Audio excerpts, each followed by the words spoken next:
P से टक्की गए मैं स्कूल वाला लेगा लोटा लेकर गए थे, डब्बा लेकर गए थे। डिब्बा जी जी। और उसकी लेगी नीचे की नहीं थी, लेगी उधर पड़ी थी और यही देखे हमने।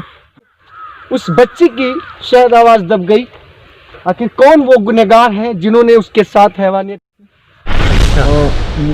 यहाँ उसके बाद हम जब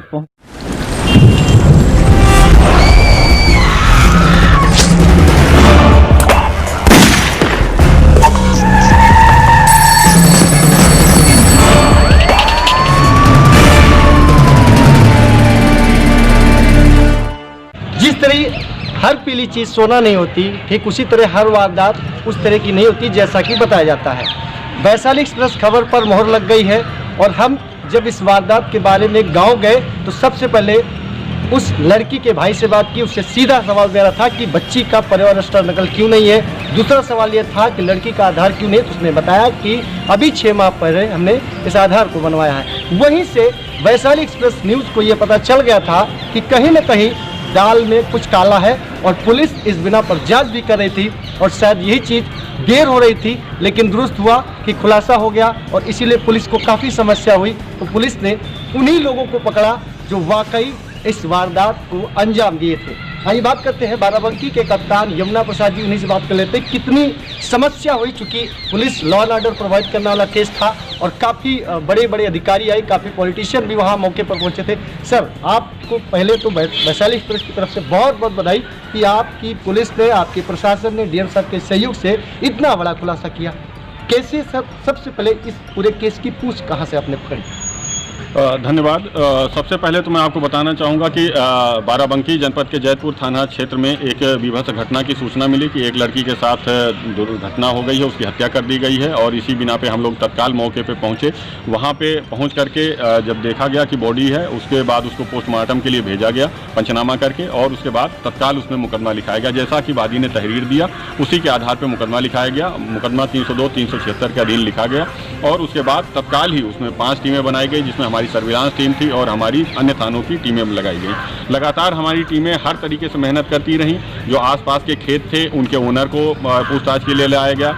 गांव के जितने मजदूर या आसपास के लोग जितने काम करने वाले थे उनको लाया गया पूछताछ के लिए। आसपास के जितने खेत थे या और भी जैसे मुर्गी फार्म या सिंचाई करने के स्थान थे उन सभी को लाया गया पूछताछ के लिए। आम शोहरत जिनकी खराब थी उनको लाया गया पूछताछ के लिए। जो और भी ऐसे वारदातों में विगत वर्षों में शामिल हैं उन सभी को पूछताछ के लिए लाया गया और बहुत सारे लोगों से इसमें पूछताछ की गई। लगातार इसमें मॉनिटरिंग दिन रात हमारी पुलिस ने इसमें काम किया और बहुत ही मेहनत के साथ ये निकल के आया कि घटना में जो वादी पक्ष है वही इसमें पूरी घटना में शामिल है। उसने ही पूरी घटना को अंजाम दिया है। इसमें कई सारे ऐसे तथ्य प्रकाश में आए कि जो मृतका की बॉडी थी उसके पैर में गोबर लगा हुआ था, जबकि चप्पल में गोबर नहीं लगा था। और उसके बाद एक व्यक्ति था जिससे सुबह उसके परिवार ने पूछा था कि मेरी लड़की गायब हो गई है। उसके बाद जब उसने बताया कि नहीं, हम दातुन तोड़ के लाए थे, उसके बाद उस व्यक्ति से मिले थे, तो कहीं ना कहीं उनके बहुत सारे बातों में विरोधाभास आने लगा। तो ऐसे बहुत सारे तथ्यों को, और वो चप्पल की साइज जो थी वो अलग अलग साइज थी, इसलिए बहुत सारी बातों में जो विरोधाभास आया तो उसको फिर वो गहन उसको एनालाइज किया गया और पूरा घटनाक्रम में निकल के आए। तो मृतका का जो भाई था उसने काफ़ी दिनों से उसको लगता था कि लड़की दिव्यांग है और इस तरीके से उसको किसी न किसी तरीके से छुटकारा पाया जाए। तो उसने पूरा षड्यंत्र तैयार करा और अपने माँ बाप को भी इसमें शामिल किया। उसके माँ बाप भी इसमें शामिल हुए। 1 हफ्ता पहले से उसने अपने परिवार को पूर्ण तैयार कर लिया। घटना से 1 दिन पहले उसने स्वयं दिन में जाकर के घटनास्थल की रेकी की कि कौन सा सुटेबल स्थान रहेगा जहाँ ये घटना कार्य की जाए। उसके बाद रात में 1 बजे उसकी माँ ने लड़की को उठाया और वहाँ से घर से निकली। उसी समय उसके घर पे ही गीला गोबर पड़ा था जहाँ पे उसके पैर में गोबर लग गया। उसके बाद वो खेत में ले जा करके उसका पैर पकड़ा उसकी माँ ने और उसके बाद उसके भाई ने गला दबा करके उसकी हत्या की और उसके प्राइवेट पार्ट पे डंडे से हमला किया, जिससे ये पूरा फैब्रिकेटेड एक केस तैयार हो गया। उसके बाद ये लोग छोड़ के चले आए और फिर इसमें उन्होंने पूरा षड्यंत्र करके एक माहौल रचा था। बाद में इसमें पूरे बयान में इसका सीन रिक्रिएशन कराया गया। 2 बार सीन रिक्रिएशन कराया गया जहाँ पे उसने बताया कि किस तरीके से घटना को अंजाम दिया गया। अभी उसके माता पिता और भाई को गिरफ्तार किया गया है और भी कार्रवाई की जा रही है।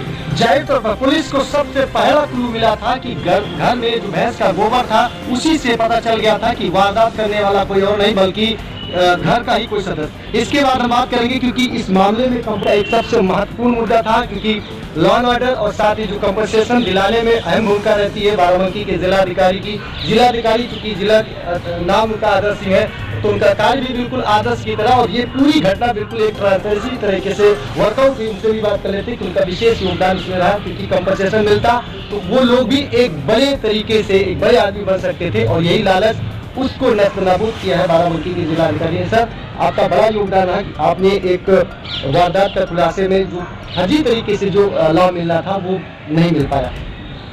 सबसे पहले तो मैं कहूँगा कि इतनी जघन्य घटना है और शर्मसार करने वाली घटना है कि परिवार के सदस्यों ने ही अपनी बेटी के साथ इस प्रकार की घटना 21वीं सदी में पारित की है, तो कहीं ना कहीं हम सब पहले तो शर्मसार हुए हैं, क्योंकि वो समाज का ही हमारे ही समाज में रहने वाले ऐसे लोग हैं। तो जहाँ तक विधिक कार्रवाई की बात है, उनको आज कोर्ट के सामने पेश किया जा रहा है और रिमांड होगी, और हम लोग पहले तो पूरा प्रयास करेंगे कि कोर्ट के सामने जो है प्रभावी पैरवी करके जल्द से जल्द कन्विक्शन दिलाएं, ताकि एक मैसेज जाए समाज में इस प्रकार के जघन्य अपराध कार्य करने वाले जो लोग हैं उनको एक बहुत कड़ा संदेश जाए समाज में।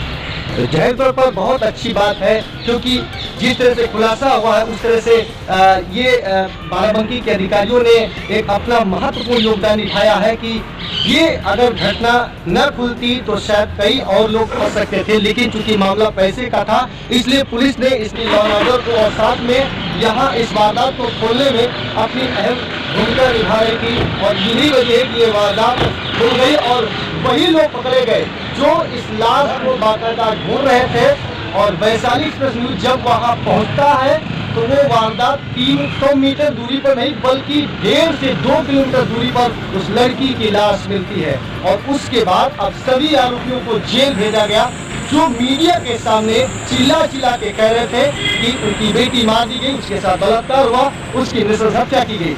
लेकिन पुलिस ने जब इसका पीएम कराया तो साफ हो गया तो उसके साथ रेप नहीं हुआ, बल्कि ये घटना पूरी तरह से मैनिपुलेटेड है। दूध का दूध पानी पानी हो गया है, अपराधी सलाखों के पीछे हैं। लेकिन बड़ा सवाल ये है कि समाज में ऐसे भी लोग हैं जो चंद पैसे के लालच में एक ऐसी बेटी को जो पहले से भगवान के घर से आई थी, वो ठीक से जी नहीं सकती थी, लेकिन उसे मारने में इन लोगों ने अपनी विशेष भूमिका अदा की थी। Vaishali express news, Barabanki, Uttar Pradesh. यहाँ पर इस लड़की की बॉडी मिली थी, और यहीं पर उसको ऐसा बताया जा रहा है कि शायद खींच कर ले जाया गया था, उसके खींचने के निशान भी बताए जा रहे हैं। और ये देख सकते हैं बाकायदा कि यहाँ पर टूटी हुई सरसों, और वो जहाँ लड़की के साथ जो भी कुछ हुआ होगा, बॉडी ऐसी पड़ी थी। और यहाँ पर ये जगह है, ये देशराज का खेत है, जो यहाँ इस खेत के एक अंकुल वर्मा है जो इस मालिक है, और देशराज वर्मा जो इस खेत को बोते हैं उनका। और ये सरसों यहाँ पर आप देख सकते हैं, चारों तरफ कुछ दिखाई नहीं देगा, यहाँ पर कुछ भी नहीं दिखाई देगा। अपने कैमरामैन से कहेंगे कि थोड़ा आराम से दिखाएं, कुछ भी नहीं दिखाई देगा। यहाँ चारों तरफ सन्नाटा है, और इस सन्नाटे के शोर में उस बच्ची की शायद आवाज़ दब गई। आखिर कौन वो गुनहगार हैं जिन्होंने उसके साथ हैवानियत की। और आइए हम बात कर लेते हैं उनके भाई से कि दरअसल बॉडी कैसी थी, कैसी पड़ी थी। और ये बताइए सर, बॉडी कैसी पड़ी थी, कैसी थी? बॉडी भी यहाँ से पड़ी थी जी, ऐसे यहाँ पे सर था, हाँ। यहाँ पे उसका इधर पैर इधर थे जी, और लेगी वहाँ पे पड़ी थी, अच्छी लेगी वहाँ पे पड़ी थी। अच्छा। तो यहाँ उसके बाद हम जब पहुँचे तो यहाँ पर उसके मतलब देखें कि पीछे नीचे कपड़े नहीं थे। उसके बाद जो है देखने के बाद, क्योंकि हमारी माता जी भी साथ में थे, हमने माता जी को कपड़ा पहनाओ अपनी मम्मी से, तो उनका कहा कपड़ा इसको उठा के दिया और कहा पहनाओ मम्मी जी। तो उसने मम्मी ने चिल्लाने लगी कि कुछ किसी ने बेइज्जती कर दी, जल उल्ली ये कर दिया वो कर दिया, तो खून आ गया है और लेटरिन भी हो गई है। और भी थोड़ा अंदर जाके देखते हैं कि यहाँ पर भी आप देख सकते हैं कि लगभग कुछ चीज़ें ऐसी टूटी हुई हैं जो ऐसा लगता है कि शायद जो हत्यारे या गुनहगार होंगे वो यहाँ पर वारदात को अंजाम देने के बाद भाग गए होंगे, क्योंकि लड़की जो कथन के अनुसार कि शायद वो इतना लेकिन जानती जरूर थी कि अगर कोई बंदा होगा उसके साथ ऐसा किया होगा तो वो पहचान सकती थी, और इसी वजह से शायद गुनहगारों ने उसकी हत्या कर दी और यहाँ से लाश छोड़कर मौके से भाग गए। कैमरामैन शोभित मिश्रा के साथ ध्रुव गोस्वामी, वैशाली कृष्ण न्यूज़, बाराबंकी, उत्तर प्रदेश।